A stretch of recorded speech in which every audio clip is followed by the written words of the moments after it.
As House Republicans announced that they're once again negotiating with Hunter Biden regarding his testimony, many of them continue to publicly embarrass themselves when asked by even right-wing media to produce evidence of President Biden's alleged impeachable crimes. But before we unpack all that, if you end up liking this video and you want to support the channel, please be sure to hit the like, subscribe, and alert buttons before you go. I'd greatly appreciate it. All right, friends, we have several clips to look at, some of them very recent, some of them even from last week's TMZ-style reality TV show House Oversight hearing in which Republicans tried to hold Hunter Biden in contempt of Congress. There was so much packed into those 7 hours. Again, we could talk about it for forever. But I want to begin with Representative Scott Perry, somebody we don't talk about nearly enough on this channel. He is a terrible, morally reprehensible Republican who is implicated directly in the schemes of Donald Trump to try to steal a free and fair election from the rightful winner, Joe Biden. And he was asked by Maria Bartiromo of the Fox Propaganda Network the same question that Maria Bartiromo always, to her credit, asks House Republicans. What's the evidence? What exactly did Joe Biden do to be worthy of impeachment? Listen to Scott Perry's answer. So what can you get out of that closed-door meeting? I want to get your take on evidence so that the audience understands this investigation. What would you say, because you and your colleagues have said money laundering, bribery, influence peddling, what would you say is the most damning evidence to prove these things? Well, the most damning evidence, of course, is the bank statements and the financial transactions. Their claims can be one thing, but banks, generally speaking, don't lie. They're trying to comply with the law. They don't want the investigators in there accusing them of wrongdoing. So they're keeping track of all these financial transactions.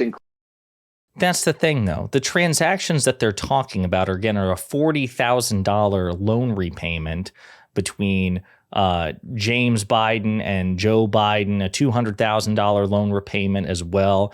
I think it was $4,000 worth of a truck loan that Joe Biden, all of these occurring when Joe Biden was out of office, before he was president and after he was vice president, loaning money to his brother and his son and being paid back for them, right? That is what Scott Perry and others say is evidence of an impeachable offense. We've talked about how ridiculous that is.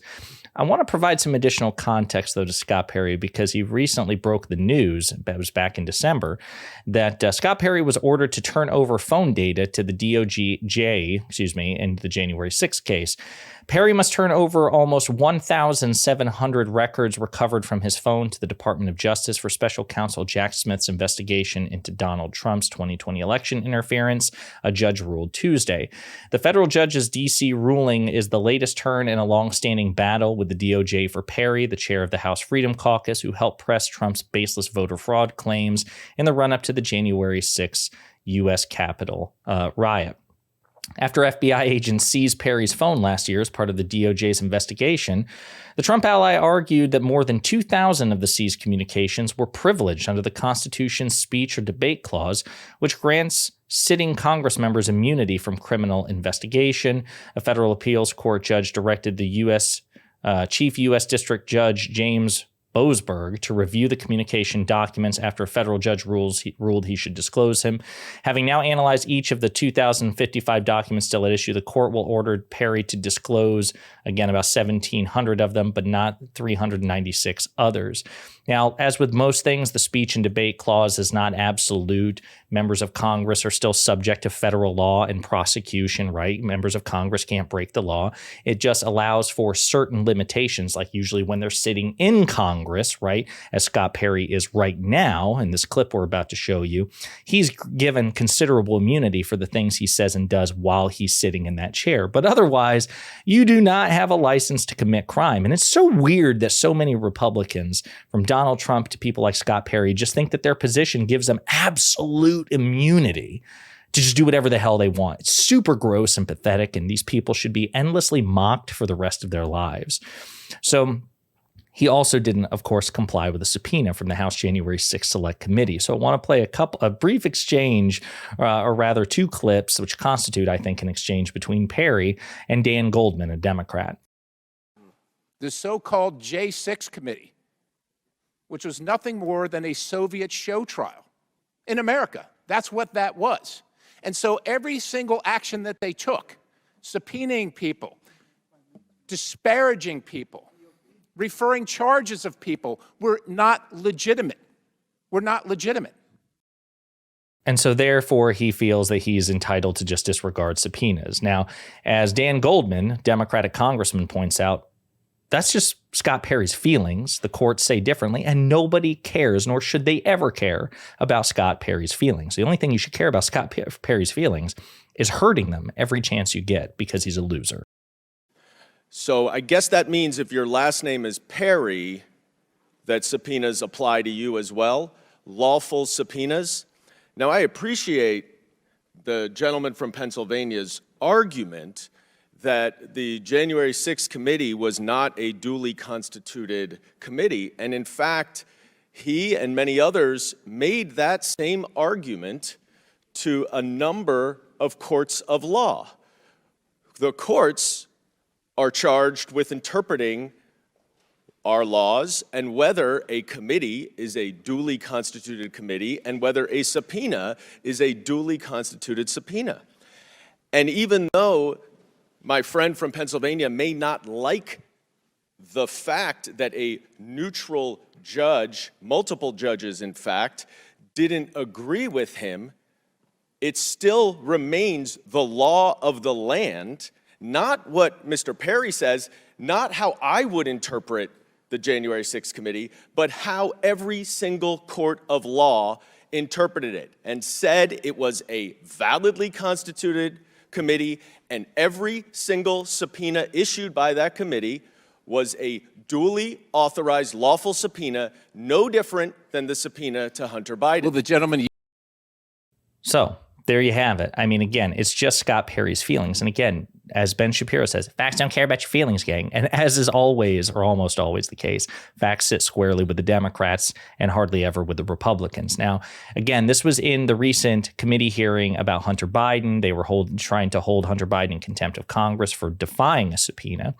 Now, I'll remind you, because this is relevant to what James Comer is about to say, James Comer repeatedly gave public offers for Hunter Biden to testify in public if he so chose. And again, I just want to remind you about that. We have mountains of evidence, and now we're ready to bring him in. We're in the downhill phase of this investigation now because we have so many documents, and we can bring these people in for depositions or committee hearings, whichever they choose.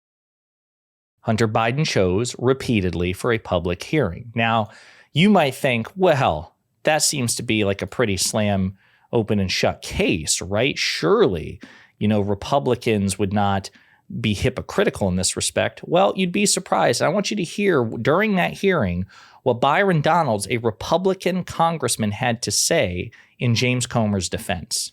Chair recognizes Mr. Donalds from Florida for 5 minutes. Thank you, Mr. Chairman. A couple of things. First, it was said in this hearing, Mr. Chairman, about you specifically, that you repeatedly said you would give Mr. Biden any opportunity. He could choose which one to come and speak in front of this committee. He could do it by deposition. He could do it by open hearing. It was up to him. The truth of the matter, though, is that the chairman's words are not binding. Like no other member's words of Congress are really not binding. The binding article. Point of order. Does the chairman agree with that? Point of order. Does the chairman agree? Are you going to restore my time? So that was Jamie Raskin pouncing. He's like, really? So that's the argument you want to make, that James Comer's, as the chairman of this Republican-led committee, his words just don't matter? He's just free to lie, and that's okay with you? Would you ever tolerate it if the shoe were on the other foot?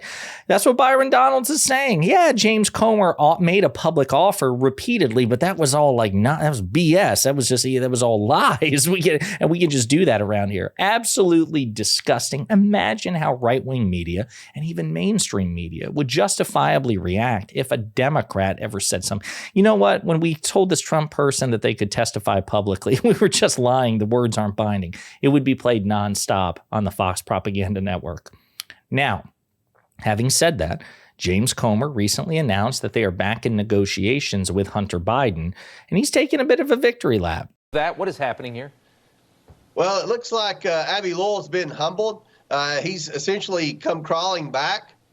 Their publicity stunts didn't resonate with the public. I think the public sees what you and I see, Rob. Why won't he come in and answer the questions? So he's saying that Abby Lowell, Hunter Biden's legendarily skilled criminal defense attorney, is crawling back. Those are the words he used. Okay. And maybe that's true. Maybe what will happen as a result of this is Hunter Biden will testify in private. Maybe the House GOP will get what they want. We don't know yet. Lowell is much more intelligent, much cleverer than James Comer, so I wouldn't put it entirely out of the realm of possibility that Hunter walks away with a W.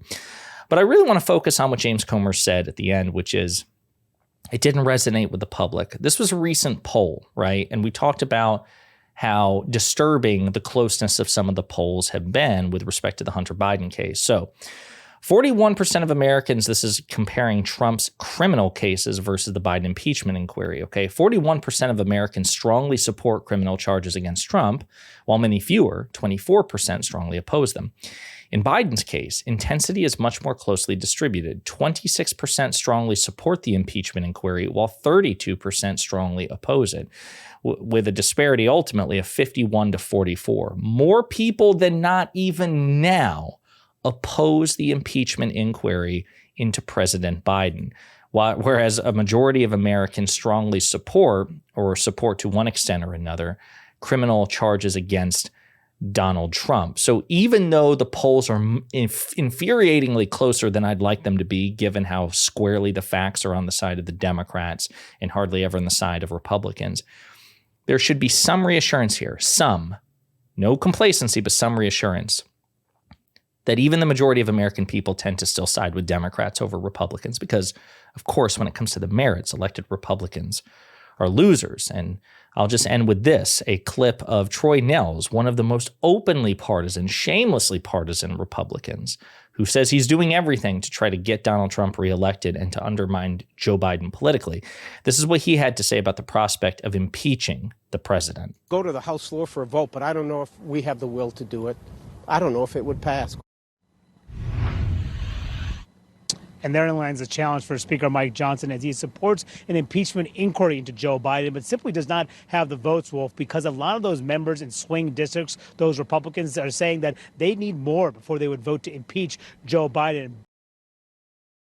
There you have it, folks. Again, it's not the end of the story. It's not to say that Democrats and the president and the president's son, can afford to be complacent. They should never, ever, ever, ever, ever, for any reason on any issue, be complacent, not with an enemy this insidious, this bad faith, this fascistic, and an American public which is so prone to false equivalence and forgetting things because our collective conscious, our collective memories are so short. We can afford to take nothing for granted. But even now, majorities still oppose an impeachment into President Biden and support criminal prosecution of Donald Trump.